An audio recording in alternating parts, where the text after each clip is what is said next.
Alors, j'ai commencé l'aïkido il y a un peu plus d'une quinzaine d'années. J'avais pratiqué le judo pendant 25 ans. J'ai fait des championnats de France où je me suis blessé. Et, euh, et j'avais une lassitude au niveau des entraînements, compétitions. C'était tous les week-ends, c'était 3 fois par semaine. J'avais envie de passer à autre chose.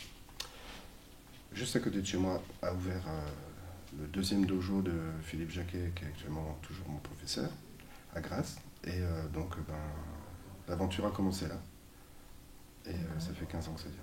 Et pourquoi continues-tu l'aïkido aujourd'hui? L'aïkido, contrairement à un sport où on va arriver à des limites dans la technique, mais aussi des limites corporelles, euh, ben, dans l'aïkido, il n'y a pas de limite. Comme c'est infini, c'est vraiment un long chemin qui est vraiment très intéressant parce qu'on découvre tous les jours. Et donc, je ne me vois pas arrêter aujourd'hui alors que j'explore à peine la première planète d'un univers, on va dire. Hmm. Et quand tu es sur le tatami, qu'est-ce que tu cherches en particulier? Alors, il y a deux choses. Il y a essayer de trouver le geste parfait, mais qu'on ne trouve jamais, parce que chaque attaque est différente et chaque situation est différente, mais à chaque fois essayer de faire la meilleure technique, pas tomber juste dans une répétition qui ne sert à rien de gestuelle, mais au contraire à chaque fois trouver passer le bon geste au bon moment. Ce qui est intéressant, c'est que à chaque fois remettre en question sa pratique avec des partenaires différents.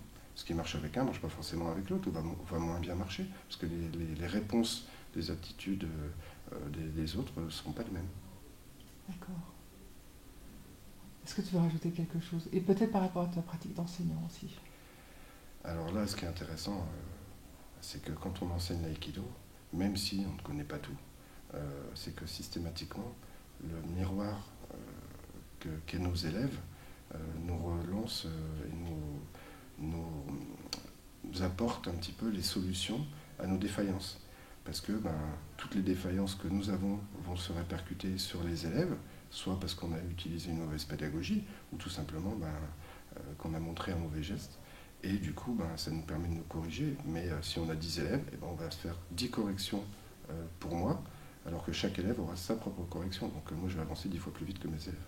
C'est surtout ça qui m'intéresse dans l'enseignement. Très égoïste. Transmettre mes pensées à soi. C'est ça, c'est très égoïste, mais c'est très martial aussi. Ouais. Merci beaucoup. Merci à toi.